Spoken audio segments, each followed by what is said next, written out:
Hi guys, I'm Bri. And I'm Alli. This is Offscript. If you think about it, books are potential scripts for movies. When this adaptation happens, typically it's disappointing because they went off script. In this series, we will be talking about how off script they went.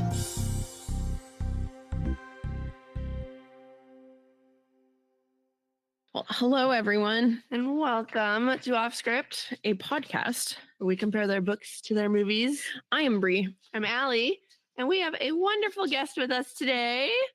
Would you like to introduce yourself? Hello. My name is Kalisa, and I am the host of Busy Reading Romantasy podcast. Yeah. So exciting. Do you want to tell us a little bit about your podcast? Absolutely. Yeah. So Busy Reading Romantasy is a podcast that focuses mainly, shockingly, on romantasy books, but we do kind of explore outwards. But mostly it's just kind of following our curiosities and interests. I talk to authors and then I talk to fellow readers to go through just different books that I love, basically. That's awesome. It's fun. Who's been your favorite author to talk to? The first one that comes to mind is Allie Maddox, and she was actually my very first author interview. I showed up and I was like, so I've never done an interview before, but it was great because it's nice to just have a conversation, and we got along really great. So yeah. That's awesome. Mm-hmm. Very cool. Well, we are excited to have you here, and today we are here to talk about Uglies. Yes. Ooh. I'm so excited. I know, me too. Brand new to Netflix and everything. So Yeah. do it. Yeah, let's Ready? do it. Yeah. I guess you can be in charge of the mouse. I'll do the mouse. All right. So our synopsis is a teenager named Tally rebels against a society that forces people to undergo cosmetic surgery to become pretty. I think I didn't tell the people that are listening that there's a chance they're going to hear Roscoe and Aspen Oh, yeah. as Roscoe started to whine. The dogs are here. Yes.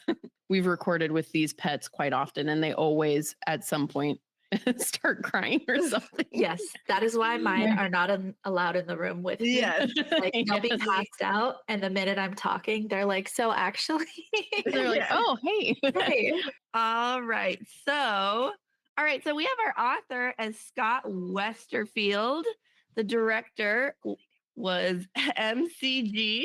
McG or MCG? What would you say? I would say McG. McG. MCG. I like that. Our screenplay writers were Jacob Foreman, Vanessa Taylor, Whit Anderson, and I did audiobook reader as Brianne Shu, I think. Who I is don't know. also, she plays Shay. Shay. I thought that was cool. Oh, My wow. audiobook reader was Yeah. not. I did not like my audiobook reader. I love She- She reminded me of the audiobook reader for The Last Song, which we've covered already. And I audiobooked that one too. And I did not like her then. You got to pick and choose and try before you buy. I didn't realize that there would be multiple, I just was like, cool, here's the audiobook. This is what I gotta get. I'm an audiobook reader. She is a regular reader. So this is a Yeah. whole new Yeah. environment Yeah. for her. I started a job and I was like, wow, to do any of our stuff, I'm going to have to do audiobooks a little bit more often than I do. So I just, You have a long Like I commute said. too. It's kind of perfect. Mm-hmm. It's nice. But we're about to be covering Schindler's List. And she was like, oh, Schindler's List is only 5 hours long. And I was like, what? No. And then she shows me the audiobook that she found. And I was like, how did you find this? I literally only found the one that I found. But no, mine ended up being not the right one. Yeah. So yeah, it was the, what is it Bummer. called? The abridged version where they just cut out stuff. What made me even more sad was Ben Kingsley was the audiobook reader. And I was like, that would have been a great listen. I was about to stop listening to a book that I already listened 8 hours to go jump to this 5-hour book. Yep. We get on tangents on Yeah, our sorry. podcast. No, Sorry. fair. I'm all for it. Yeah. I realized halfway through what I was saying, I was like, What is why are you doing Why are you talking so? Oh gosh. All right, so the book came out in 2005 and the movie came out September 13th, 2024. That's a 9-year difference. Wow, I thought that came out sooner. I feel like time's been flying this year, man. Yeah. I thought that came out just like a month ago. I did too. I didn't realize it was all the way back in September, which I mean, Honestly, that makes sense. It's I remember really- the hype in the summer. Oh, I don't. All right. So what did we do first? Did you read it first or see it first? So I think I got kind of a special situation. So I did read it first. I read the whole series back probably close to when it came out. I want to say I was between like 10 to 13. Yeah. So when I finally saw the movie, it's been, 10 plus years. It's been quite a while. So I feel like when I watched the movie, it felt like fresh to me because I had kind of remembered the concept, but I didn't know a lot of the details. So I feel like I got a double dip a little bit where I knew the concept, but they were both new to me at different times of my life. So yeah. That's awesome. Yeah. I'm bummed. I didn't read this when this first came out. And I think I missed out. I would have ate it up. I wish I yeah. I've never heard anyone talk about it, and it's one of my favorite series because I was just like, what a cool concept. What's funny is like when we went to do it, all I got stuck on was there's kids who have to get turned pretty and so they don't want to be ugly. And I was like, as a 30-year-old, I was like, this is horrible. Why is this a concept? What? So I went into reading because I read it first. And so I went into reading it and I was like, I'm going to hate this. Just like try and put yourself back in that mentality where you're a teenager again, reading this book. After the second chapter, I was like, this is not at all what I thought this was going to be. And I love this. And when it ended, I was like, this is about to be one that I'm just going to have to read the rest of the series. Yes, I watched it first. So that's what I did. My sister-in-law actually messaged me. She's like, have you read or watched Uglies yet? I was like, no. And then she wasn't getting my text messages, so she never replied. But I was like, oh, it must be a good one. So you kind of shared your initial thoughts. You kind of shared yours. They're your favorites. And I like it. I liked it a lot. It was a good book, and I assume the series would be as good. Yeah. All right. So why do we pick it? Because in our Instagram group chat, you were one of the few people who, when I like messaged out, like, I would love to have people collab with me or with us. Like, Wow. Sorry. She said, just me. Just me. I'm cutting Molly out of this one. And you were like, I would love to do the Uglies. I was like, all right, let's do it. Like, I also knew that it had just came out. So I was like, that's probably a good one to cover pretty quick because it's good for traction, I think. Yeah. Cool. I was excited. Like I said, no one had ever talked. Like, it's one of those, because I was younger, I didn't really, I guess, talk to other people about books. I guess I didn't really talk to other people. That's why I was a big reader. So now as an adult, I was like, oh yeah, I have friends that like books now, so we can talk to somebody about this. Yeah. I love it. Awesome. All right. So I always do some fun facts, and I was very sad to find out that there were only 5 fun facts in this whole movie. I know. That's how many you get, so that's nice. At least it wasn't like some of the ones where it's only 3. But one of them, that's sad. One of them was based on a book. I was like, that's a good fun fact. Pretty bummed about that. But okay, my other 4 were Joey King, who is a fan of the books, has said that Tally Youngblood is one of her dream roles, and she got to play her. So that's pretty exciting. Film set at the same location as the movie Allegiant. Oh, cool. I recognized it. Did you recognize it when you watched it? But Allegiant's also my least favorite movie. Oh man, if you want to get me heated about an adaptation, talk to me about Allegiant. Oh, okay. Yes. Number 3, at the time of filming, 25-year-old Joey King played a 15-year-old girl. I did not realize that Joey King was that old. I didn't either. And then Chase Stokes played a 16-year-old. I think that's Paris. And he was actually 32. Whoa. Those are my fun facts. They weren't very fun this time. But yeah. They did good. Right. I would not have thought that they were that old. No. No, not in No. the slightest. Mm-mm. Every time Yeah. I've seen Joey King in anything, she's always played a child Yeah. or like a young teenager. So I assumed she was like maybe 18, 19, Yeah. not Mhm. 25. And I never would have guessed that he was 32. No. Are we ready to get started? Yeah, Okay, I Mhm. made a note to start with movie because movie starts before book does. because we get to see Paris. Yeah, we get to see their oh yeah, relationship. their relationship start because it starts with them on the roof. Mhm. And so basically we get to see them meeting and being young kids doing their tricks and stuff, when that is not at all how it starts in the book. My first note actually says get to see ugly Paris, and that I feel so bad that my notes are like ugly Paris, pretty Tally. Like, what else? Also, when they're up there chit-chatting, Paris freaking makes a promise to Tally about like, come visit me in a month. When in the book, she just goes to Pretty Town in a month because she misses him. Mhm. Not this whole like, oh, we were supposed to meet at the bridge. Mhm.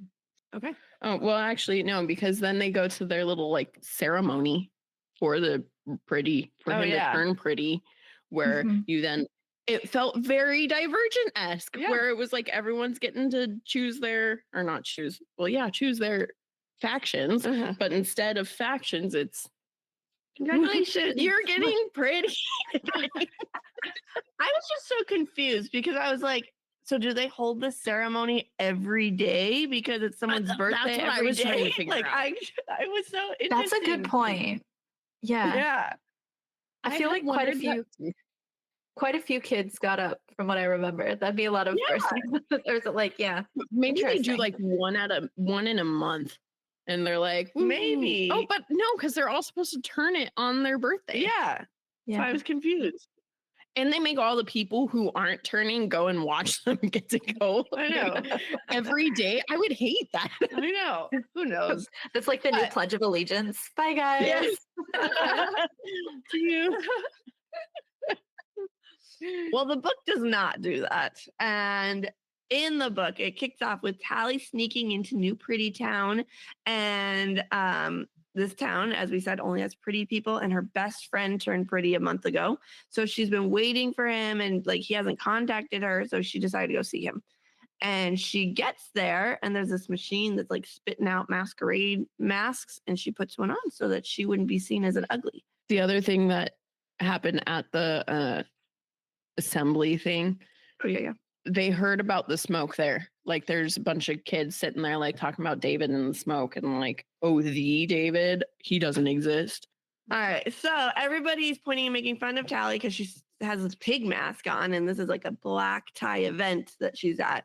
And she hides in the elevator where she runs into Paris, but he's totally different, doesn't seem excited to see her. And he tells her that she needs to start following the rules because he wants to see her pretty, and she promises that she will. And she ends by asking if they're best friends. And he's like, yes, we will be in 3 months once you're pretty. And I was like, oh, man. I was like, I wouldn't talk to you That then. sucks. Like, And she noticed that they had a scar on their hands that they got together, and his was all patched up. And he tells her, go to the roof and jump off with the bungee jump because then you won't get caught. in the movie, before he's I almost said before he's ugly, before he's pretty, she asks him about, hey, are you gonna get that scar removed? And he's like, oh, never. We're best friends. So then it's even more of a like deep cut when she's like, your scar, it's gone. Because they never promised it in the book. They just had it together. Exactly. Well, we didn't see him Yep. until he was pretty Right. in the book. Also, I just want to ask both of you, how did you picture this pig mask? Oh, you watched I watched it so first, so- how did you picture the pig mask? I think I pictured like something you could pick up at Party City, like just like a latex kind of headband situation. I will say I was really impressed with how the movie showed like New Pretty Town. I was like, oh, this is really cool. My brain did not create all that, like the fireworks and the technology and stuff. I think the first time I read the book as a kid, I did, because I was younger, I did have a hard time kind of comprehending certain things, like the idea of like a hoverboard folding out. Like I just didn't have kind of like the futuristic tech stuff we have now, like that I couldn't picture certain things. So I was really impressed with how they did that. Although I like in the book how they met in an elevator. It just felt like more intimate and they were kind of there versus them in the movie on the rooftop where like everyone could see it. It was a very quick thing. Yeah. I was upset about that. Also, Paris was a bigger dick in the movie than in the book, I felt like. Well, he was barely in the book. Yeah, that's true. But like in this scene specifically, I was like, wow, like in the book, it felt like he was like, I remember you from my past life. And I know that we have a bond, but there's a difference here now. And once you're pretty, everything will be back to normal. Whereas in the movie, he was just like, I'm pretty. I don't care about you. And I was like, what, Paris? That's rude. Paris didn't help her escape in the movie either. He didn't like say, go over there. There's going to be bungees. Get that. I'll go run and like get everyone off your case. Instead, he was just like, bye. You're not pretty. Yeah. Good luck.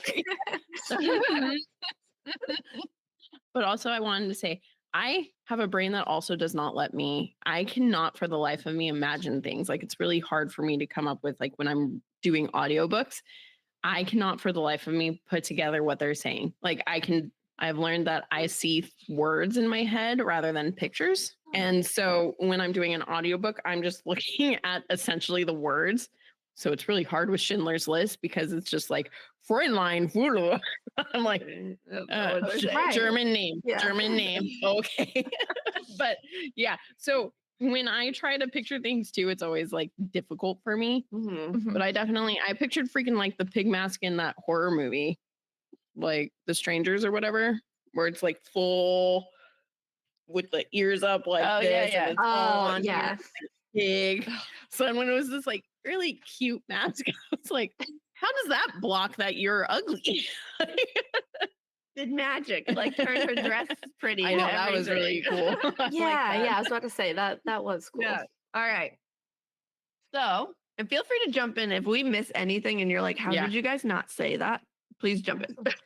Oh, well, perfect timing because I did. So I in preparation for this, I had watched the movie and then that's when I went on the chat and was like, guys, someone who wants to talk to me about this. So then in preparation, I reread the book and then I rewatched the movie now that I had the context from the book. And I feel like a lot of like fantasy movies tend to have like this like monologue in the beginning to kind of like get people up to speed.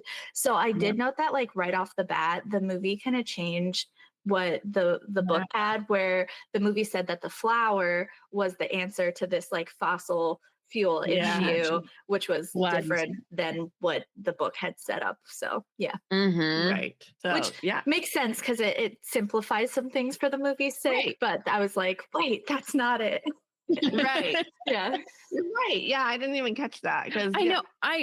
Oh, sorry. No, continue. I do like the rap at the beginning that catches us up, but I didn't click that they lied to us. I wanted to ask, we're way at the start of the book, so a lot of my questions with this we're about to spoil some stuff. But I just wanted to know because like there were things that changed, like Paris becoming a special and like all of this. But I was like, are they pushing it into this movie because they're like, what if we can't make the other ones and this is a storyline that actually happens? Or was this they just wanted to make a good dramatic moment for the movie? So I wanted to know from you. Oh, like if the Paris thing was in future books or stuff like that? Yeah, so the way the books are set up, pretties, specials, and extras. And there's a reason for that. Extras. Yeah. Oh. So you learn more about the different people within society as you're going along. So there is quite a full journey, not to give spoilers away as we're learning more about kind of the back ends of society. Most people get to pretties and they're happy and bubbly and kind of stay there. Obviously, Tally does not follow that, so we get a little bit more popping through all of it. But I agree. I think a lot of things that were changed within the movie were just for like simplicity purposes, and it's hard to fit everything in there. And like, I'm interested to see that if they are able to make like more movies, how they're continue changing, because that was another thing that I wrote down as well, that in the movie, Cable is also the governor, so she like runs Yeah. everything. Yes. Versus in the forgot to say book, that. she's just part of special circumstances, not like Yeah. Mhm. so She's like this person that no one knows in the book. yeah, And then Molly's like, oh, I don't like you. But then in the movie, everyone's like, oh, Cable. Oh, Cable. Yeah. right. Hey. Oh, Yeah. okay. So the book continues, and Tally ran to the roof, and along the way, the fire alarm gets pulled, and she bungee jumps off the roof, and she's hiding near the water. And then she runs into this other girl who's also kind of hiding, and her name is Shay. And they made a friendship, and they hung out all summer long. And Shay teaches Tally how to hoverboard, and we find out all of Shay's friends are gone. And Tally assumes it's because they became pretty. This basically happens, except for the movie had to make it a bit more dramatic. Mhm. And so, like, Tally basically is about to get caught, and then Shay comes up behind her and is like, get on my hoverboard. And they do all these cool tricks, and she's like, what? Cute training montage. Yeah. So the girls have the same birthday, which Tally's so excited about because they're going to become pretty on the same day. But Shay gets kind of awkward. And they hang out, and Tally's swiping through her morph photos, which is what she's going to look like when she's pretty, or she wants to look like. Basically, The Sims is what I. That's kinda thought exactly it. what I took it, Yeah. except for they never like pursued and went and like made a life for the Sims. It was just Exactly. for their faces. Tally shares how much she hates her right side, and Shay's like, I never made one of these before. And Tally found this insane. She's like, we're going to do it. And she convinces her, but Shay hates every single second of it. And she just wants to go hoverboard. I kind of wish that we saw Tally making Shays to see like what it would have looked like what their making of her pretty would have looked like. But I think they don't do that because It's a big surprise. yeah, the thing that happens at the end. So they're like, oh, I can't see that. Yeah, and then they do go hoverboard. Yeah. I, watching the movie first, thought Shay at this point was real shady. Like, I was like, there's something wrong with this. Like not that she just didn't want to be pretty, but I thought there was something, like she was going to be not a good character. No, she just was someone who did not want to be there. Yes. Found that out. I will say the movie kind of plays into Shay being, they play into her having a crush on Tally a bit more in the movie than they do in the book. I felt that too. Like in the book, I kind of felt like there could have been a crush there, but then not as strongly as in the movie. Whereas in the movie, even when David's in the picture, it felt like she was more so jealous because he was hanging out with Tally and Tally was leaving her behind, not like, yo, David's mine. Right. I feel, I don't know if you guys agree, and I think maybe it's just because like with a book, you just tend to get more. Shay felt like a happier human in the book, even like despite everything, she kind of, there was moments where there was a lot more like happiness and everything. And I think in the book, she just tended, or in the movie, because of the timeline of events, it had to be a little bit more quicker where you kind of saw some like the shadiness or kind of why she got left. You know, she stayed behind when her friends left and everything, and all of those kind of feelings. I think that's probably why I felt she was a bad character at first in the movie. Because I wouldn't have thought that reading it. No, because that's a good, I didn't even like make that correlation because I had read the book, so I just knew like who she was. Because when you read it, it just felt like she was like a class clown, like trying to have a good time. Yeah. I don't know that she would have been my friend movie wise. Book wise, they like got along great, and I was like, oh wow, like a friend, you know? Yeah, exactly. So Shay really wanted to go to the ruins, which Tally didn't want to do because she's worried they'd get busted and it's dangerous, and she's already been there on a field trip. What's the point? But Shay convinced her, and they went to do one more fun thing before they changed. So Tally went with her. And while they're exploring, she brought her to the rapids, and it ended up being really cool. And they got to like go down these rapids, and but then there's no metal around them. And so then they're walking for a bit, and then they get to as they're going, they learn all these things. Tally learns all these things that the city is doing wrong, like all the lies. And of course, Tally's like, yeah, okay, whatever. Like, why do you believe this? The metal's important, everyone who's listening, because the hoverboards are, they Oh, yeah, sorry. float over the metal. So if there's no metal, your hoverboard falls. It's like, yep, not working. So then they get to the ruins and there's this roller coaster. And Tally's never seen one before. And Shay tells her, okay, ride your board on it, but go fast. And she does. And there's a part that's broken. She ends up like almost crashing and falling off. Shay thinks it's hilarious. And she's like, you'll laugh about this later because I did when my friend told me about it. And this is when we learn about David, who showed her the roller coaster. And Shay's like, okay, you got to promise you're not going to tell anyone what I'm about to tell you. Correct me, in the movie, she only goes over the broken part when Shay's gone, right?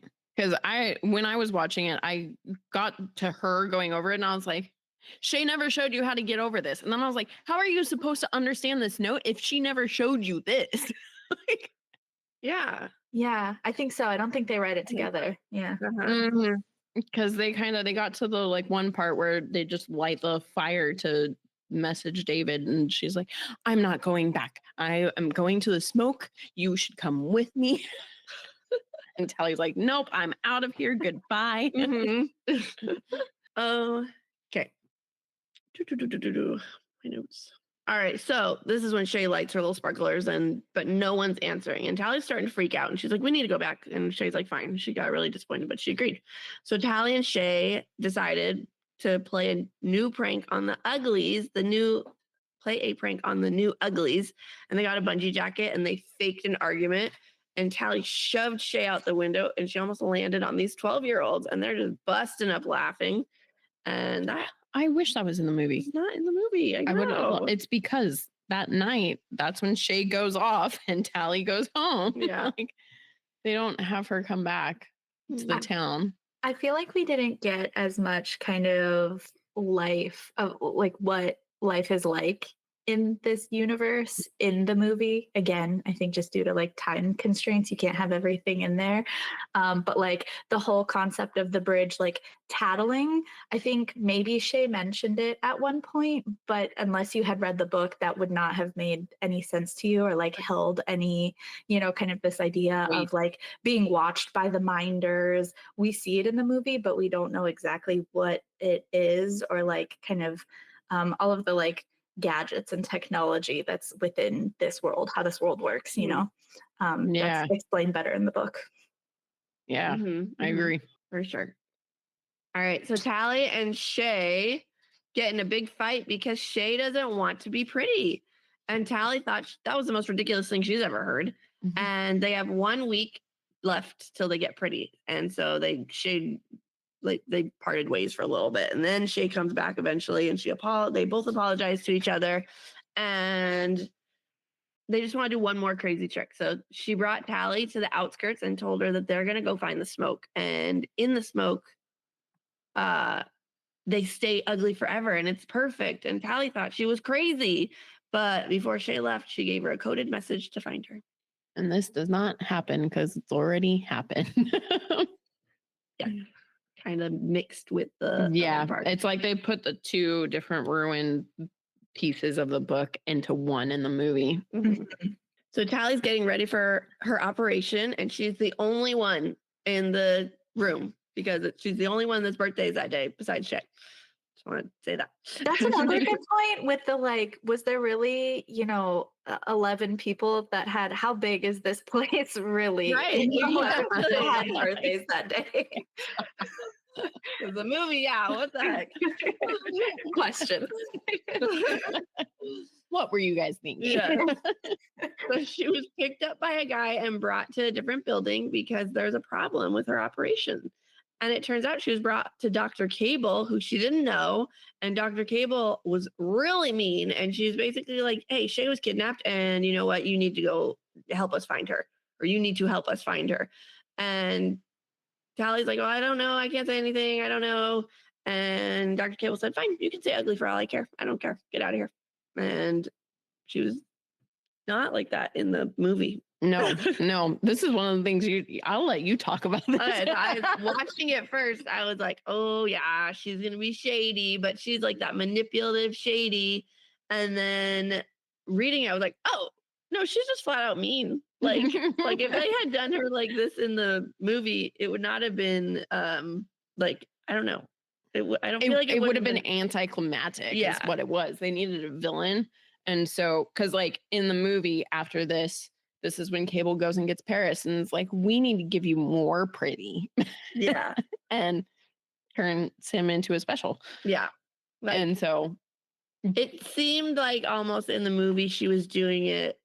It's not for her own personal gain, but that's almost like that type of villainous, Mhm. like that it came off as, versus in the book, it was almost, felt like it was like, this is the way things are and this is how we need to do them, versus she was the main villain in the movie. yeah, I knew you had feelings about it. So I did. I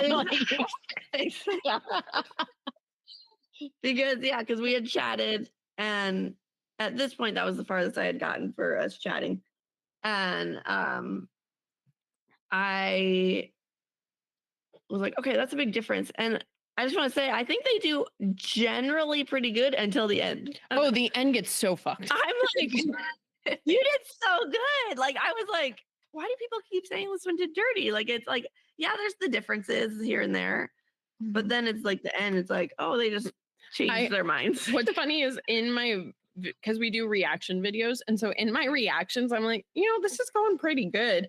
And then like 2 videos later, I'm like, okay, I just said it was going pretty good, and then everything went to shit. Like, I don't even know what's happening right now. What just happened? I was like, hold on. How is this even what's happening? All right, so Tally went back to her dorm and everybody was gone because they knew she was coming back. So they did an impromptu field trip. And then, but when they get back, they start whispering her behind her back. Her parents come to visit and they're like, we know you'll do the right thing. And Tally's like, I can't help Dr. Cable because I made a promise to Shay. And they're like not comprehending. Like, what the heck does that mean? Like, we know you'll do the right thing. Yeah. And they, like robots almost, they didn't let her come back to Middle Pretty Town with them. When you just said that, you know what this actually reminds me of? The Stepford Wives. I've never seen it. Oh, it's a good one. It's really? Sorry. Oh man. It's basically all these husbands want their wives to be the like stay-at-home moms who cook and clean the house. So they move into this like town where that's what happens to the wives. Like the wives go under procedures that then turn them into the prim and proper like 1950s wives. It's got Nicole Kidman in it. Oh, Good well, movie. And Matthew Broderick. Oh, okay. Simba and Nicole Kidman. How can you go wrong? But I was also really mad in the movie that her parents didn't come and see her. I was like, wow, your kid isn't getting, and I get that once you're a parent and you're pretty, you don't really like, there's no tie to your kid, but still there's like some tie, right? You would hope. Is it? I don't know. Is it also insinuated? Oh, go ahead. No, you go. I was going to say, is it also insinuated in the book that it's not like biological children? Maybe I made that up. But the idea of like the middle pretties, like whenever they're ready, they can get like the littlies, the little kids, and they like raise them. I maybe made that up, but my brain is telling me that for some reason. I bet you that's exactly when I read that, I thought it was like, oh, now you can procreate yourself. But now that you just said it, I'm like, oh no. No, it makes sense because that's why Shay was so shocked that David and his dad looked alike. Oh yeah. I just thought she was shocked because they have their faces changed already, so they don't look the same. But no, that's probably what it is. So where do all these people come from? Yeah, that's a good question. From the lab. They probably go into all the different smokes and take the kids. Oh, maybe. Oh, true. They're like, here you go. Or they just grow them in petri dishes. That could be it too. Yeah, they do have the technology for that. Yes, that's very true. I also didn't like in the movie that like the one thing Tally wanted to take into her prettiness was the gold eyes that her mother had. I was like, where did this come into play? This was not in the book. Like she's like, I don't care how I look as long as I have gold eyes. I was like, girl. So Paris came and then convinced Tally to help Dr. Cable because he's like, hey, you made me a promise too. And she's like, oh my gosh, you're right. And so she agreed. She'll tell Dr. Cable and she sent her a message saying, I'll help you after I get some sleep. And Dr. Cable's like, nah, I'm sending a car right now. And that's the last time we see Paris in the book. Yeah, that's not the last time we see him in the movie. He does come and talk to her again. But yeah. Oh wait, so this happens, and then after that, that's when Cable talks to Paris and is like, "Okay, Yeah. we're changing you now." Yes. Surprise. Yeah. Oh my gosh. Which is funny because I would think he got changed into special circumstances, right? Mm-hmm. But special circumstances are supposed to be like These grotesque, creepy like pretties. Yeah. Yeah. And- I pictured like elves almost, like how they were describing it, like with their cat eyes. And I was like, ooh, they're like elves. If elves were real. like Lord of the Rings elves. Yes. Well, no, because those are pretty. I was picturing more like, I'm going to go video game here. I was picturing more like Skyrim or like those D&D type of elves, because those elves are like, they have the no one can see this in the podcast, I'm like moving my eyes, but like they've got the weird like where the eyeball starts way up here and it comes down right here. That's what I was picturing. Oh, interesting. Okay. I think I got Hunger Game vibes when they were talking about the capital where the people who are addicted to like the morphine and the like changing themselves, because and she does mention it mentions it in the book, I believe, about how she's aware that there's other towns, cities, right? And some of them have different rules around like what's allowed, what you can change yourself into. And she mentions that like she's in one that follows kind of like more traditional beauty standards. Like there's a bit more rules around. You can't just go crazy. Right. Yeah. That's fine. I never would have made the correlation until you said that. Yeah. That's actually a good one. See, look, now I'm going to think that they look like tigress. I know. Yeah, That's exactly. That's when you were talking, I was like, that's what I pictured. Gosh. All right. So Tally went to Dr. Cable and she told them everything, including the note that Shay gave her. And they're like, yeah, we already know. And they made a like 3D copy of it when she first got there without her knowing. And they said, you need to go be a spy for us. And until you're successful, you're going to be ugly forever. And she's just livid. Devastated. Yes. She's like, what the heck? I became friends with the wrong person. You know, poor Tally. I don't remember. Did they make a 3D note in the movie? I think they have. I don't know. I know you can see the monitor with like her pulse and everything. That was so weird. I was like, very Hunger Games-esque, where it was like, okay, we have the arena and we see you. Yes. I was like, this is not what I was picturing Cable doing in the books. I pictured her just like. She was described in like her whole room was like a lie detector room. So she was able to tell. But yeah, I don't think I visualized. Well, I did because I watched it first, but yeah, that's true. Reading that's it. True. Yeah. No, and then like she sees where she gets and she's like, send out the specials. Like the specials go after her. I was like, that did not happen. What are you? What? So Tally has to go do Shay's note now. And so the first clue was to take the roller coaster past the gap until you find one long and flat. And Tally's like, what the heck? But she eventually, does the roller coaster and she's going a little bit and then she finds a railroad track. But I love that she doesn't know what a railroad is. Yeah. So why would anyone want a roller coaster that's flat on the ground? And then later when they find the trains, she's like, oh, look at those big roller coasters that they use to move things.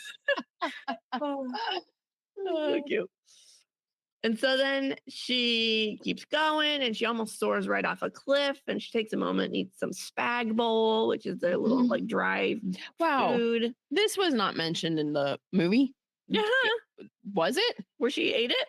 No, like because they mentioned spag bowl like 1,000 times in the she book. she ate it like once. That was a bigger thing. That was she only had spag bowl the whole time. Yes. Then she gets to the smoke and they're like, spag bowl, I want that. Yeah. I was like, it's a delicacy. Really gross. Rehydrated spag bowl. Gross. The second clue was at the second make the worst mistake. And so she found this broken bridge in another one and she just had to figure out what the worst mistake was. And so she decided she needs to go down to the bottom of the canyon. So she rode her board down the side of the cliff and the crash bracelets on her wrists kind of like helped her like not fall, but they like hurt her arms in the process. And then she noticed something big is coming. Her arms did not get hurt in the process of that in the movie. I don't remember her wearing bracelets in the movie. I don't Oh, think she we did. have- Okay. Oh, okay. Did they? Yeah, because this part happens and she falls. Or wait, it wasn't this scene. It was a different scene, but she like falls and didn't think that she was gonna fall. And then she looked and was like, they work. Oh. Wow. I always picture in the book it kind of describes like a parent swinging their kids around because of the force to like swing in a circle. So like that was one visual we did not get in the movie. No. They're like, we don't have time for this. Yeah. I also just realized, didn't they have something that was like attached to their belly? Yeah, it was like a belly ring. Yeah, like a that makes them sensor. not- Yeah. Yeah, they fall did down. not have that in the movie. No, they did not. But again, that was like a minuscule detail that they're like, we don't need that. Right. Yeah. I can clip on the belly ring. There'd be more questions than. Hey. What the heck? So, because she fell in the water. So before she got out of the water, this big thing was coming, and it's what we know as a helicopter. She doesn't know what it's called, and it's like circling and it's blowing away her whole camp. So she's like lost her sleeping bag and like all this sort of stuff all over the place. And she got ready to figure out the next clue. And it says, take the path you most despise, like after 4 days. And so she's going and going. And so she's going up the river and they get to a fork in the river. And she remembers the conversation she had with Shay saying she despises her right side. So she goes right. And the next clue has something to do with firebug eyes. And she's trying to figure that out. But she's like, okay, I just need to take a nap. So she fell asleep in these flowers and she stayed hidden so that just in case someone came, they wouldn't find her. And that was a bad choice because she woke up with fire all around her. I will say this whole part happens way quick in the movie. Like it didn't feel like she was out there for a week. No, they montaged it. Yeah. Very much. Yeah.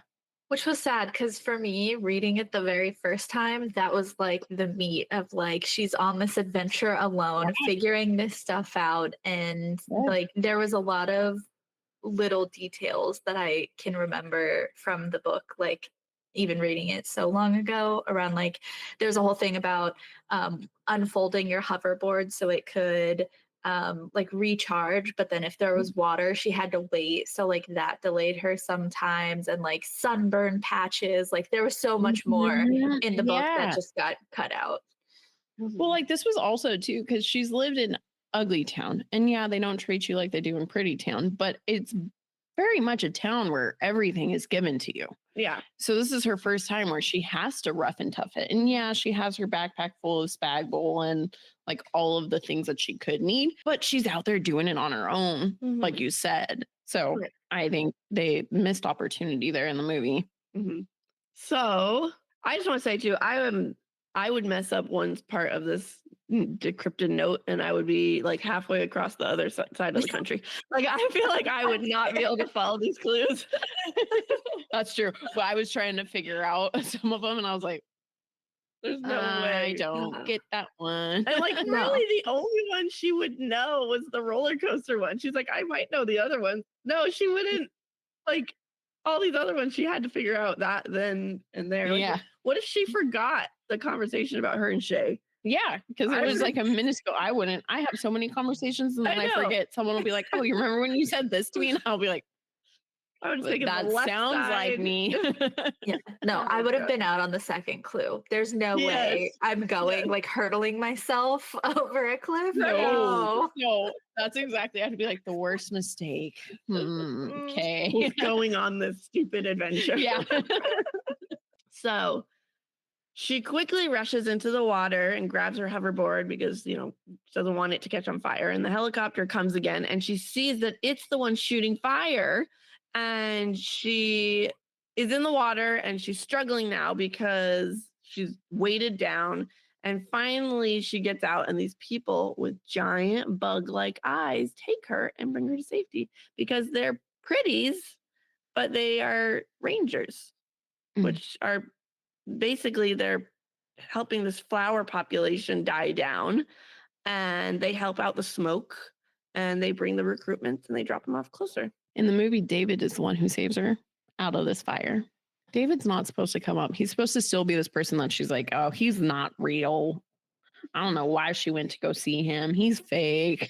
So my thoughts on this. were watching it versus reading it first. So watching it, it made sense that it was David doing all this stuff, right? Mhm. Reading it, I mean, I don't know if reading it first made sense, but reading it, I was confused because then I'm like, wait, so are these pretties like, did they leave? Is this a job? Like, it didn't make sense. I'm like, why are they helping the smoke?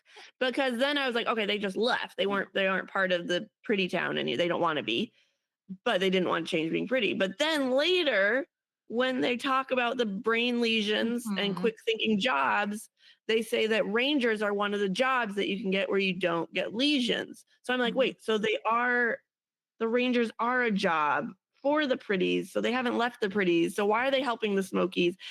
I'm still confused by it. Oh, that's funny. I had thought that they were pretties who went and helped the smokies. Yeah, but why would they do that if they didn't? No, like- because I think they wanted to be away from the pretty town. I think they right. That's what I thought too. Until they talked about the brain lesions, and they're like, rangers are one of the quick thinking jobs, so their brains don't get altered. Because if they want to be a ranger, they need to be quick thinking. So it sounds like that's a real job that real pretties Yeah. still want to be pretty, like in Pretty Town do. I bet you, because their brains don't get messed up, they actually can think Oh. about it and are like, Mhm. Pretty Town is fucked. Like, Okay. if you don't want to be a part of this, that is fine with me. Maybe that's what it is. Yeah. I think I also don't want to be ugly. yeah, they were like, we have limits here. We'll help you. We don't want any part of this. We're gonna go back to our home where the hole in the wall spits out everything we need. Yes. But yeah, no, I think it kind of sets the stage of like kind of even being part of society, but being a free thinker already, they're kind of doing something that they probably shouldn't be doing. You know? Mhm, Yeah. mhm. Okay.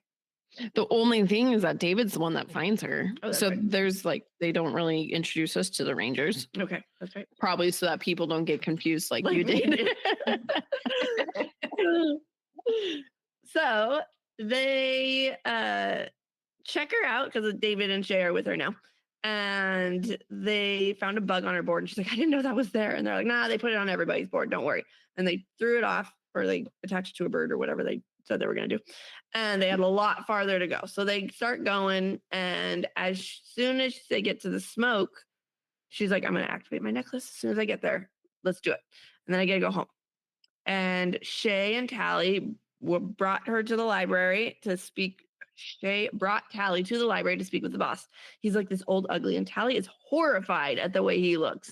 And they start looking at a magazine, and she sees all these people that are happy with being ugly, and she's just in shock. And then she sees a model, and she remembers about that disease, anorexia, they learned about. Like, how could anyone want this? And then the boss comes over and yells at them because they're not using gloves, because these are 300-year-old magazines. So after David finds her, he not only finds the bug on her board, he then does a whole like body scan to see if she has a tracker anywhere else. I'm like, how did his scan not pick up on the necklace? Because it wasn't activated. They said that in the book. Oh, duh. Well, no, when he did the thing, you would think his thing would still see that it's something that could like phone home. I know, but I guess she said because it wasn't activated that it's not a tracker right now. It's just a necklace, Oh, okay. according to the book. But no, it's because we needed that dramatic, like, she's going to get caught. Yeah. Needed a tiptoe around this type of. Yeah. Yes. And then they don't go to a library. They don't meet the boss. I was kind of sad about that. No, they didn't. Mm-mm. Yeah, they don't take her to the smoke right away. They're like, you kind of got to hang out Oh, for a little bit. Yeah. There's Yeah. like the town on the edge before you can go into the smoke. And also Shay is there still. With how long Tally's been gone, you would think that Shay would be able to be in the smoke by now. Oh, yeah. But instead, she's still hanging out too. Okay. So Tally was horrified because they're cutting down real trees to build fire and build things. And she's like, this is like what the Rusties, like basically us did. She's like, this is awful. And she was telling everybody about her adventure on the way there, and she gave everyone life updates. And for work, they currently are digging up old railroads and putting them in the ground around town so that they have paths for their hoverboards, which are super smart.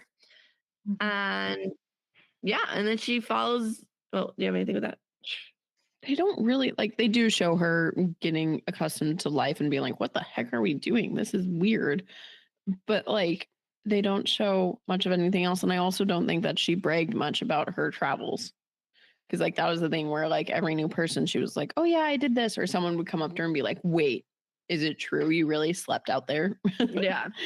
Without a sleeping bag. Yeah. Yeah. What? So she went with David and they followed this train track to go dig up more. And David ended up giving her his old gloves.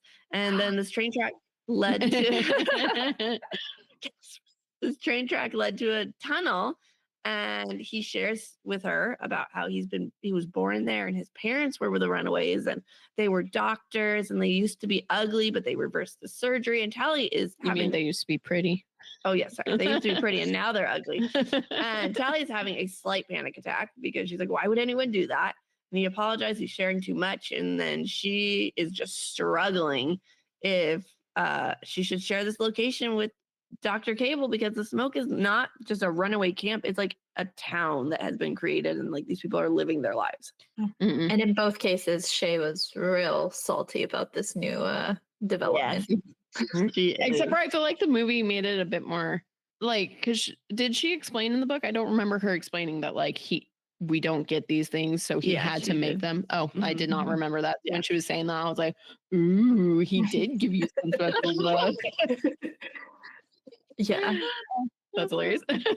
That was a piece that we got more in the book too, where like kind of the difference of life where they really honed in on you don't just give stuff away, like it has to be traded. So like that's why her spag bowl was so valuable and she immediately goes and like trades for like a sleeping bag and stuff like that, which we see none of in the movie. No. Yeah, that's a good point. I forgot.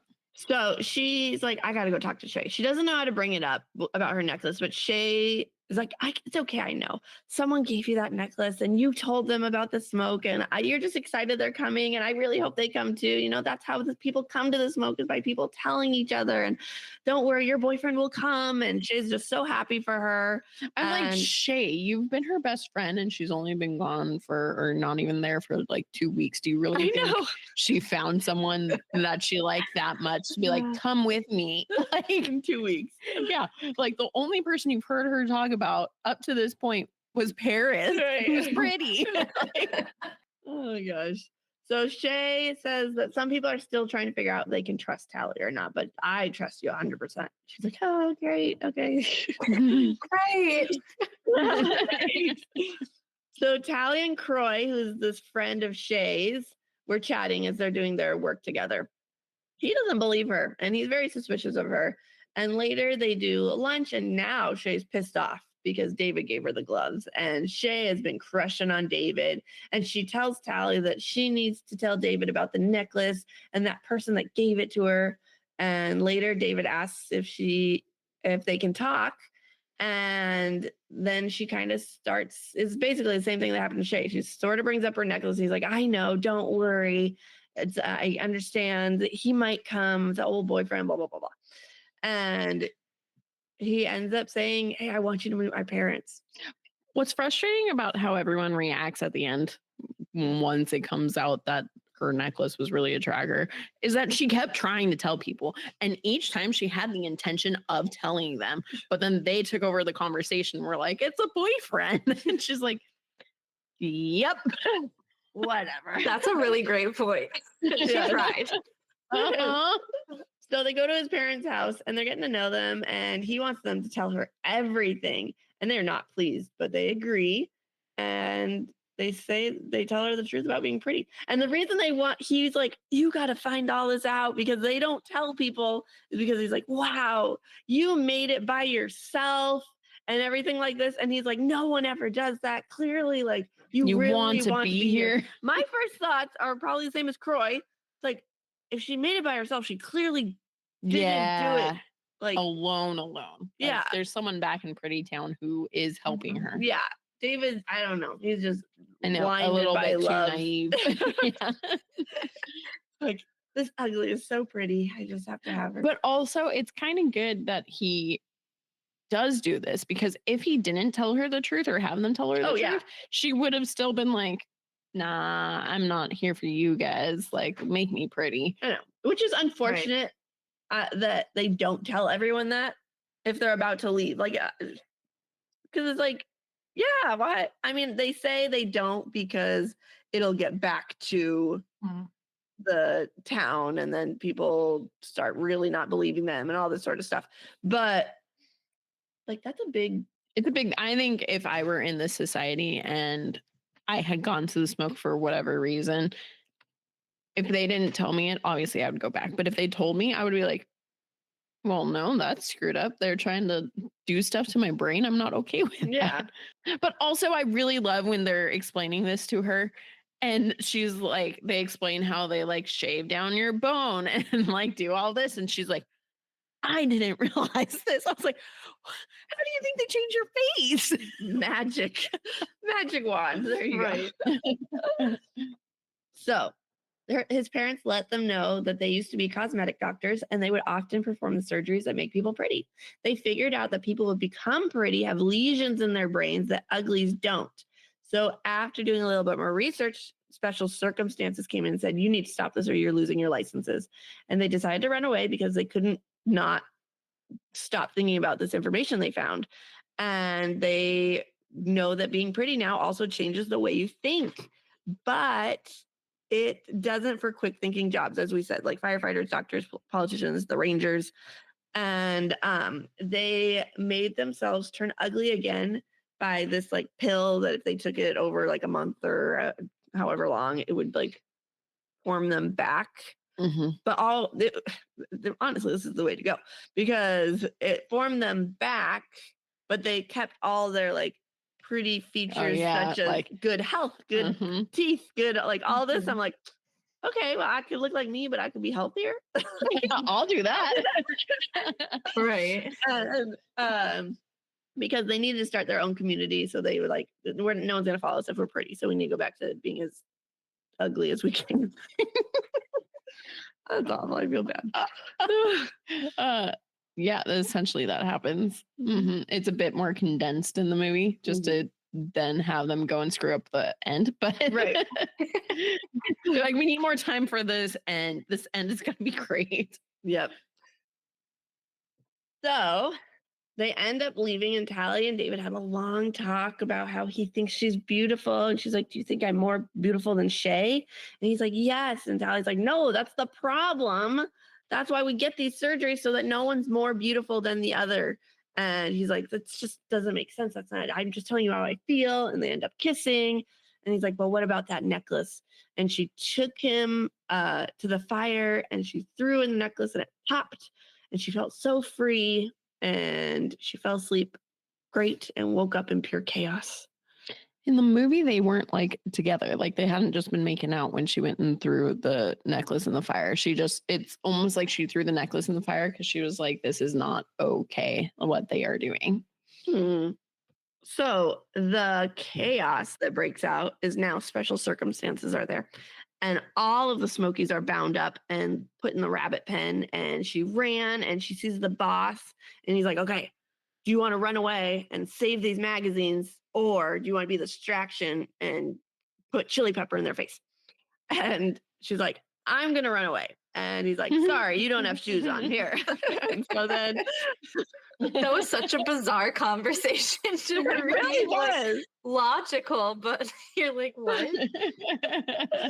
And so he convinced her, or she got caught, but she convinced her captor to open this bottle that had the chili pepper in it. And she begins coughing and eyes watering and everything. And she ends up escaping, but then she, of course, gets caught again and brought to the pen with no shoes and tied up. In the movie, essentially, she throws the necklace into the fire, and then special circumstances is there right then and there, and Paris is there, and they've got the whole entire Smokies in a little circle because David and Tally were like, "Oh, we gotta get back to the town," and they get there, and everyone's in a freaking circle with the specials in the middle, with David's parents right there, and Paris is there getting mad at David's parents. And Cable's there and is like, where's your son? There's so much wrong with Is it? I will say it was weird because in the moment of watching it, I didn't realize this, but like reading it when she destroyed it, I knew that's what called them. So I don't know if they make note of that in the movie, but that's why they came. Because when I was watching it, because they were there so fast, I thought that the tracker had just been a tracker. And they're like, okay, she's been in this area for a long time. That must be where it is. And so they just went there. So it wasn't until, but then reading it right when she threw it in the fire, I was like, you just called them right then. So I don't really know where I got confused. Where you got confused. That's hilarious. Yeah, I guess I'll stop there because now this is where the book and the movie are just like totally different. Yeah. They did so good. I remember the book crystal clear, and already, even though the movie was the last thing I watched, like the last thing I consumed before this, I like don't really remember. I know it's different, but I don't remember. Well, that's why we split it up, because then worst case, one of us remembers the other one a little bit better. Yeah. Because man, the start of the movie, I don't remember the start of the movie much. I remember the end because that's when everything was like, what are you even doing here right now? Oh my gosh.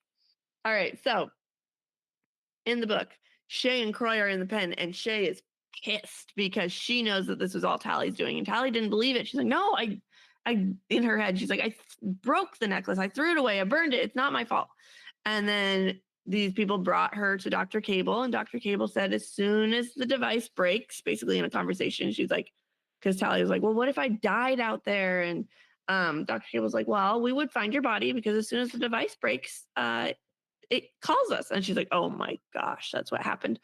And so Tally made up this long lie about how she activated it right when she got there. It just took her longer to get there. And Dr. Cable's like, okay, fine, go get the necklace and then we'll go make you pretty.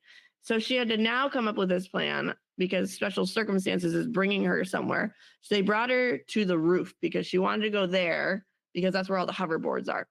So then she keeps like faking like, oh no, I'm falling. Oh no, I'm so clumsy. And so he's like, oh my gosh. So he just uncuffs her. And this is when she snaps the hoverboard up and like he falls off the roof and she ends up flying away and travels far away and finds a cave. And there's David in the cave. Okay, spoiler alert. This is when Paris kills David's dad. And he just walks up and breaks his neck.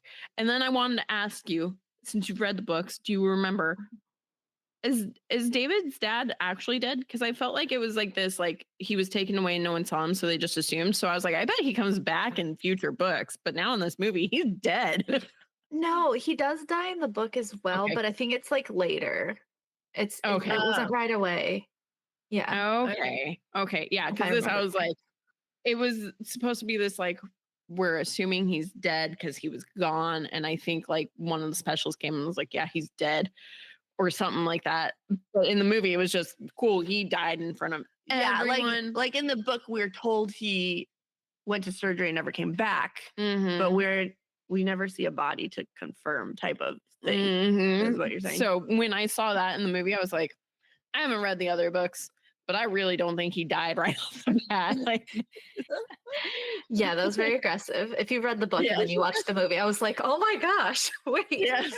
Especially having Paris kill him. I was like, this does not seem like a Paris thing. Like, no. I guess she's mind controlled now.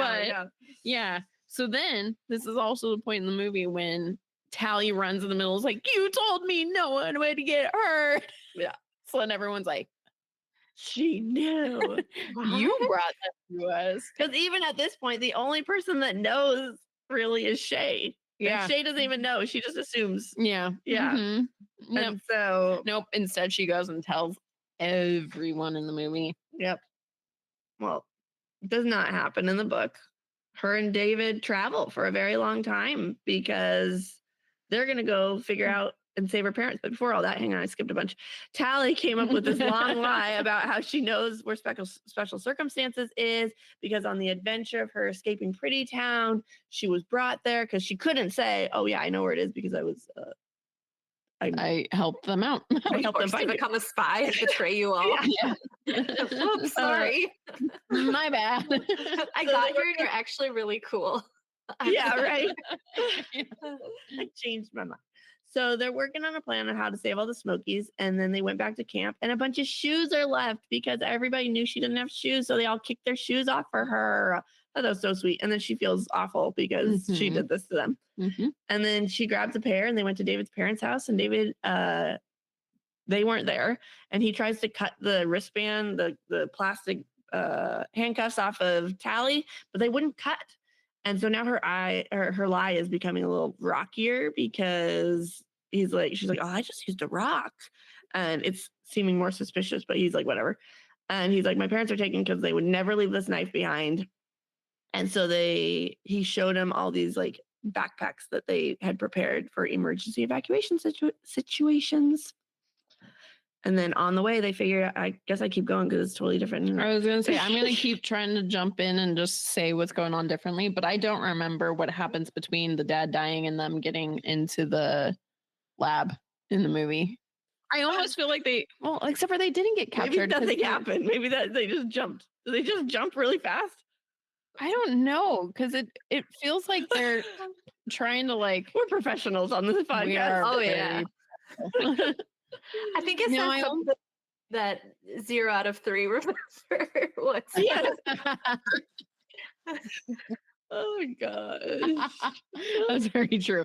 I think somehow David and Tally and his mom run away and they capture the rest of the town. Yeah, I think they ran to a cave because he got super pissed at her and she's like apologizing and everything like that. But it was like just the 3 of them when they did that. Mm-hmm. And then they're like, we got to go save the rest of the people who were just caught, which I'm like, you were just with them. Why didn't you just take them with you? Do you remember? I think did everyone get taken? And then basically it was on David and Tally, and she's like, we're gonna go get them. That's where she knows where like special circumstances is, and that's where they like start talking to the younger Uglies in the town. Yeah. To like they break did that into right then in the movie. That's how they all end up there. Yeah. Okay. All right. Sweet. So they figure it'll take them 10 days to get to New Pretty Town. Tally's like, oh my gosh, everybody's going to be pretty by then. And so they chat on the way. And this is when we find out that the Rusties died out because someone plagued their oil, which was kind of scary to read because, yep, that would kill us all, wouldn't it? That would do it. Yeah. So they finally got to the city and they wandered around. And David's getting real nervous because there's cars moving and stuff. And Tally's like, oh, they're all like operated. They're not, people aren't driving them. And he's learning. Isn't that scary that that's now a thing? Too? Yeah, I know. He's like learning all these things, whereas she was learning all these things in the smoke. So now she's like, oh, it's kind of fun. Twisted. Just twisted around now. So they went to the Rusty Ruins and they figured out that what they need to do is they need bungee jackets. And David and Tally ran into 3 Uglies. And she made it seem like the smoke is still a thing. And she asked if they wanted to help. And the Uglies they went to New Pretty Town and they lit off sparklers and saying the smoke lives or the smoke survives or something like that. Mm-hmm. And I was glad that they still had that in the movie. Mm-hmm. I was like, good. At least she did that. In the rest of this, that got screwed up. And then her and David jumped and they landed on Special Circumstances roof or somewhere over there. In the movie, they jumped into the building. Yeah. Where they go safe. Like this door is closing and they just slide right on in. And then, Hollywood magic. Yeah, exactly. And then they go into this room to try and break everyone out. But really, it's a room where Cable's going to try and make David, Tally, and his mom pretty. Mm-hmm. So they all get put into these little canisters and you get tricked because you think they're about to get turned pretty. Mm-hmm. And I was mad. I was like, if these 3 get turned pretty right here, right now, there's no saving this movie. Oh my gosh. So they start exploring the inside of this building in the book with, and they go down this elevator shaft and they hear voices, but then they can't see anyone and they keep exploring. And finally they run into Dr. Cable and Tally knocks her out somehow, or someone knocks her out. She gets knocked out because she's laying on the floor. And then she sees Shay and Shay is pretty. Yeah, that was I was like, oh no. They was so sad for Poor her. Shay. Yep. But Shay did not care because she had brain lesions now. Yes. So Tally was talking to Shay, and she could tell that she was drunk because she had just been at a party, and she's totally different. She gave up the smoky life pretty fast, and they ended up finding the others, and they all escaped, and they found out that David's father had died, and then they went to the roof to hoverboard away. Oh, before they tried to turn Tally, David, and his mom pretty, Shay was there, and she turned around and was like, "It's not bad, guys. It's great. Be pretty with me." And they were like, "No." And then Croy is the one who helps them escape because he has a helicopter and shoots into the building. I can't. In the movie? Yeah. I remember him in a helicopter when he helps them escape. But I'm also like, you're supposed to be one of the ones that's tied up right now. So who are they helping escape right now? Good point. Somehow he escaped too. Mm-hmm. No idea. I should just finish the movie because I only have like 6 notes left. Sure. Because then after Croy helps them escape, there's this big, huge battle with everyone, and Paris is fighting people, and he ends up getting another cut on his hand, which creates the exact same scar that he had with Tally. So then they have this moment where he's like, "Are you going to stay in Pretty Town?" And she's like, "I want to," because she sees that scar, and she's like, "My best friend." But I wanted to be like, "Girl, he got that being in a fight. He's still super pretty." Like, that's not your best friend. So then David sees this, and even though he has now found out that Tally betrayed them all, he runs over and is like, "You can't be talking to my girl," and fights Paris. And then Paris dies, or at least he gets thrown off of a freaking bridge into water, and so you that's right. assume he's dead. He's fine. He'll be back later. He He's survived special it. now. I was just gonna say, special pretty doesn't die. Oh my gosh. And then part of why David, Tally, and his mom were going in there was because David's mom needed to grab what she needed for the cure for the pretties to become ugly again. Mhm. And so she was like, "We got it." And then I have a note that says Cable could kill you. And I don't know what that means. I think David said that to Tally. Oh, when they're talking about how they want to put it on or give Shay the cure, but they're like, "We can't because she's not willing." So Tally's like, "Okay, I'm going to go in there." David's like, "Well, Cable can kill you."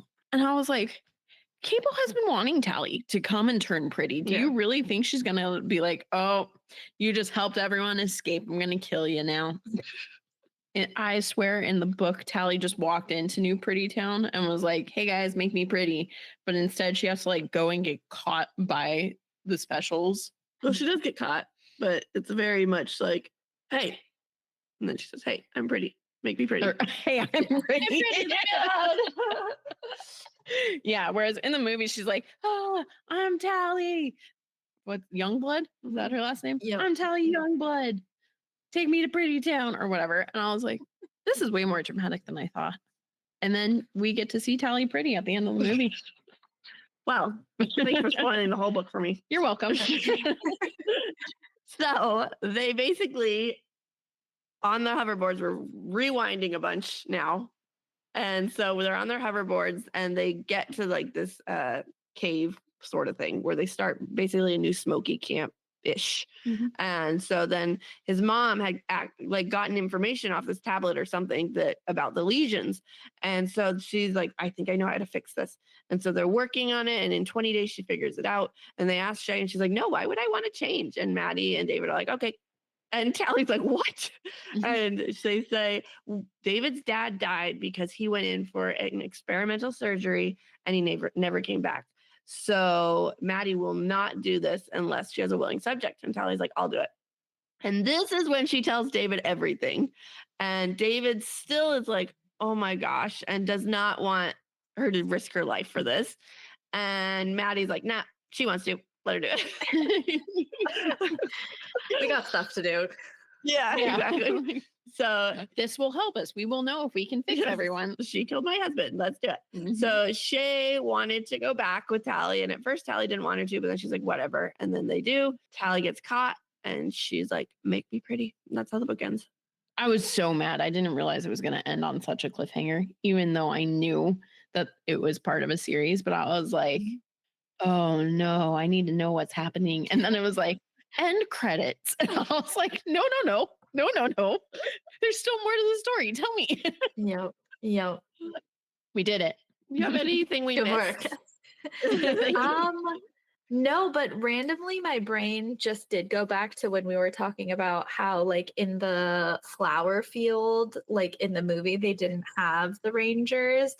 And that made sense because also in the book, it was just an invasive species. It had nothing. It was not like a cure or like any answer to Right. anything. It was just someone who like biologically engineered the flower and it became invasive. So it makes sense that they had rangers to like burn it down versus that wouldn't have made sense in the movie because like that was their answer. It wasn't, as like I totally big of an see. issue. Yeah. Yeah, that like randomly popped in halfway through the end, and I was like, nope, we don't need to talk about this right now. Just tuck it away for later. But yeah, Hey, I'm glad you remembered that. Yes. the most jarring thing for me, like towards the end, was like around the cure, because I still think in the book we just get way more kind of explanation, and it was more of a process where Yes. Maddie was making the cure versus in the movie where she's like, here it is, and like I've slips got it it. into Yes. it's already a vial, and you're like, wait, what? Hang Yeah. on. Because part of why she doesn't want to do it on Shay is because she's like, this is something that I'm creating from scratch. So I don't even know if it's going to work. This could do more harm than help. Yeah. Mhm. Whereas in the movie, she's like, got this pill. Let's go. Let's go. Yeah, absolutely. Oh my gosh. Well, awesome. We did it. All right. So now we talk about cast. And so, So, like, if there's anyone you want to recast, or, yep. or we Feel talk free. about if we like them or didn't like Oh. them. Yes. I'm so terrible at this. I'm like the worst at actors. I am too. I am too. But I would love to hear your thoughts. Yes. I have a degree in film, so I'm the one who's like always like, oh, I think this person would have been better, or this Mm. person. She'll say, and I was like, I don't even have any idea who you're talking about. She Like, has to pull up pictures of them. IMDb, or tell her it was this person in this movie or this show. Yes. Yep, that's me. Yep. Yep. All right. Well, IMDb cast 64 people for this movie. And we got first Joey King as Hallie. So typically, I hate Joey King. She usually gets on my nerves, Mhm. but in this role, I loved her. I thought she did really good. Yeah, I was like, ooh, you might. I think all of the roles I've seen her in has been a villain role. Yeah. And it's been a role where you're meant to hate her. And she plays it so well that I hate her. Mhm. She's very good in this film. Poor girl. I know. So then we have Brienne Zhu, I think, as Shay. I like that we almost kind of share a name. I know. Very close. Change that E on your name, girl. I liked her. I liked her. She wasn't who I was picturing, but and I do wish that the writers wrote her to be a bit more happy in the movie, Mm-hmm. but I think she did good. Mm-hmm. Yeah, I Yeah. agree. I didn't picture her when I read it, but when you see her in the movie, I'm like, oh, this feels like it fits. Yeah. I also think when I was growing up, 12-year-olds looked like little kids. So to me, I had like me and my friends in my head for Shay almost. So then when you see in the movie, and not even just the movie, I feel like kids nowadays, you say, oh, they're 12. I look at them and I'm like, she looks like she could be 16, 17, 18. Like, what is going on? So I think that too kind of also played into like me at first being like, you're not really Shay. But then I was like, okay, She's you are supposed Shay. to be 16. Oh, yeah. I forgot about that. Well, in my head, I was still picturing a little 12-year-old. Oh. All right. Then we have Keith Powers as David. I liked him. Yeah, I thought he was really good. Mm-hmm. Chase Mhm. Stokes as Paris. 32-year-old that I did not even know was 32. Yeah. I mean, he was like creepy pretty. I know. I didn't think he was Yeah. super, super pretty when he was Yeah, pretty. I didn't either. I was like, ooh, why did you guys make those choices? Yeah. I was just about to say that I feel like there is extra consideration in especially the first movie, but if they do continue to make the rest of them, I'll be interested to see how the transitions go. Because like we talked about, the specials are technically supposed to be, like they're creepy and they're intense and they look kind of just off. Yeah.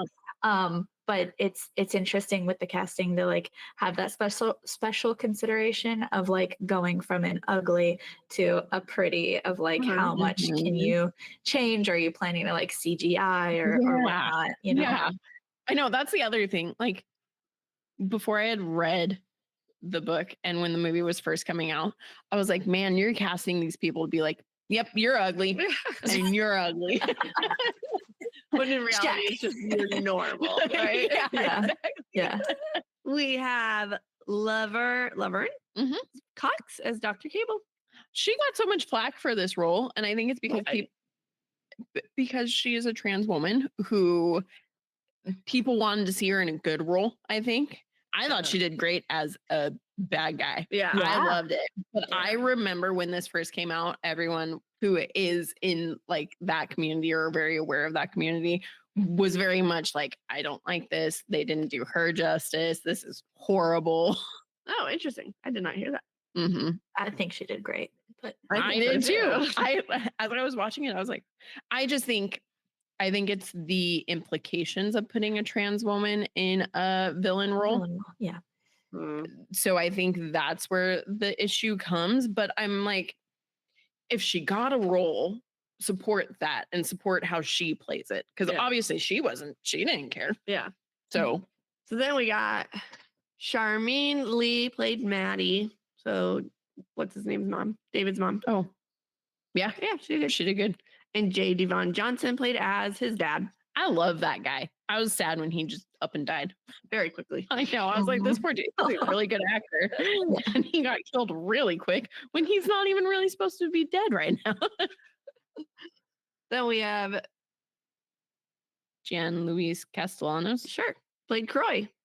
That was not, I pictured kind of a, I have a picture of a person in my head and I can't figure out who it is. I pictured like a grubby kid with like long blonde hair. Oh. Yeah, kind of like in Percy Jackson, his brother, the Cyclops. Trevor? Oh.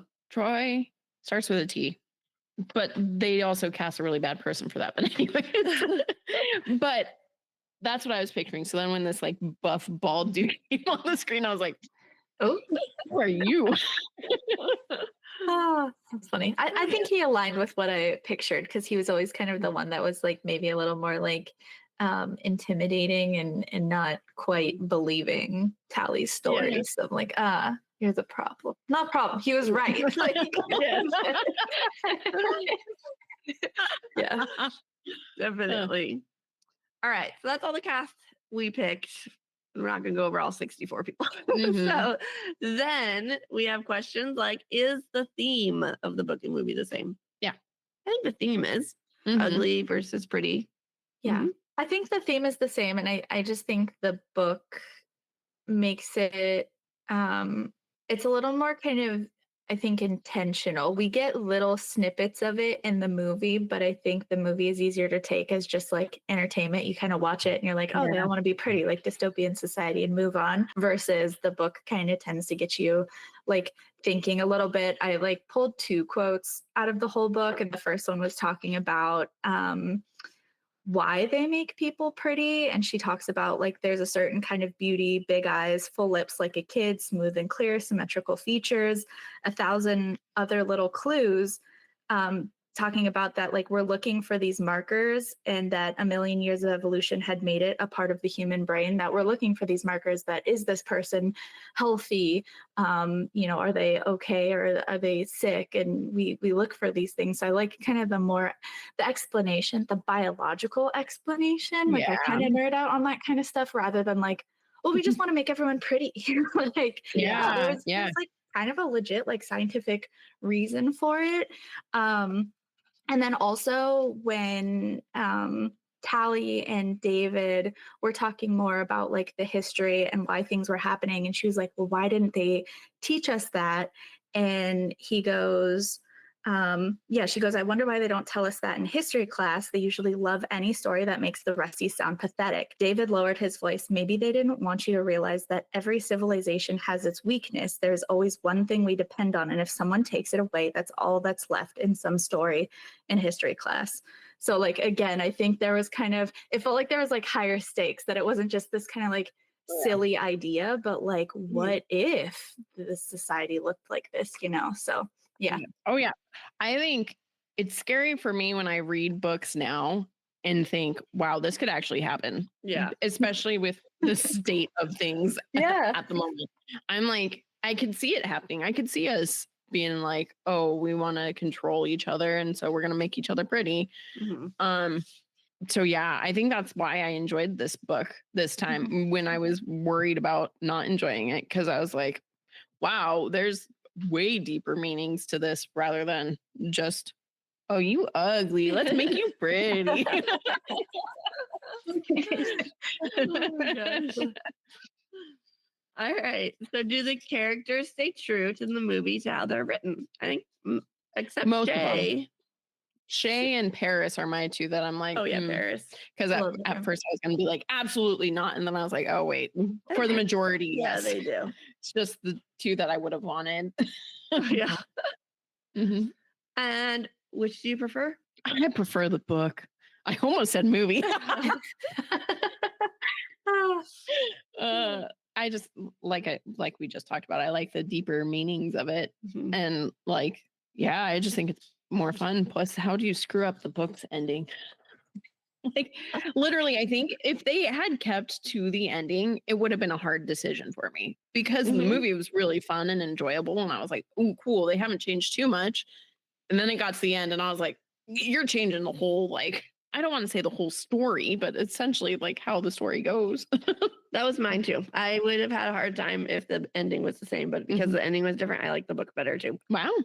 Oh. Yeah, I agree. Like I said, being able to visualize what some of this like technology and stuff looked like, I do hope they continue on, because I would love to see more of New Pretty Town, because that was fun. I loved that. So I'd love to see more of that. But yeah, the book just gives more. Yeah, I hope they continue. I know. I would think so. It seems like it's done well. I enjoyed it. So I'm like, come on, Netflix, pick it up. But also I'm like, I plan on going and reading the books now just for myself. Yes. But I'm like, I'm worried with how the ending goes, how Netflix would bring things back on track. Okay. So I'm like, kind of like the Divergent series, where they just like, they took the story and did their own thing, and then they veered off so far where like the start of the next movie, I was like, this is not the story that but I feel like it's close enough. Like they did a big, huge chunk that it's like, okay, what? But in the end, she became pretty. Yeah. And she supposedly was going to become pretty. And now it's just, is David going to come and help her? Yeah. So I think like if they continue That's it, true. they could. That's true. At least right now. It's the Paris part that I'm like, yeah. But maybe does that happen? Does he get to be? Let's do unspoiled. Probably. Yeah. I'm fine with it. I don't remember exactly. I do think so. Like I said, each book is basically her getting turned into something else. Like it's different. Yeah. So, but I think most people like follow her along that journey in that group. So. Yeah. Oh, that actually sounds really interesting. I was just gonna say, whoa, she gets special. I remember most of Pretties. I think special and extras is where I get lost a little bit. So I'm also plan to reread to see how it resolved, because I don't remember that. Yeah, now I'm even more excited to read it. Okay. All right. And our last question is, would you recommend it to a friend? Oh, for sure. Yes. I would. Yeah. Yeah, absolutely. Awesome. All right. Well, you guys, that's the end of our episode. We have a website you can check out. offscript253.wixsite.com/offscript. Woohoo. Which means our listeners can't pick that up. It's on all our bios and everything. Go for it. You can rate us, subscribe, and review there. Mm-hmm. Can look at what's coming Sign- up this season. Sign up to drop bookmarks at little free libraries near you. Let's see what else. Lots of fun stuff. Learn about us. Monday we're doing Under the Bridge. Oh my gosh, guys, I'm actually really excited about this one. Yes, it'll be so I fun. cannot wait. Do you want to plug yourself? Where can our Yes, listeners find please. you? Oh yeah, absolutely. So you can watch, I do video podcasts. You can watch on YouTube and Spotify. And then you can also find me on Instagram at Busy Reading Romantasy, as well as TikTok. But TikTok had to be difficult and that username was taken. So it's Busy Reading Romantasy with periods in between. It's fine. Hey, all our social media is different too for the same reason. Yeah, We're like, exactly. okay. Thanks, other people with this Thanks name. a lot. Check out my link tree. Yes, exactly. But okay, well, great. Thank you. This was so Yes, much fun. Thank you. Oh, thank you. I also had a blast. Yeah, I love talking about this Yeah. stuff. So All right. So with that, Uglies. went Went off off script. Woohoo. All right. Thank you. Bye. Bye. Bye. Wow. Thanks for sticking with us. We hope you enjoyed it. If you did, we would greatly appreciate it if you gave us 5 beautiful stars, reviewed, and subscribed. You can also follow us on Facebook at Offscript, on Instagram at Offscript Podcast 21, and on TikTok at Offscript_pod. Shoutouts to Madame Shen Creations for our adorable logo art, And Adam Daniel for our incredible theme song. and to Creative Cinephile Productions for producing our podcast. See you next time. time.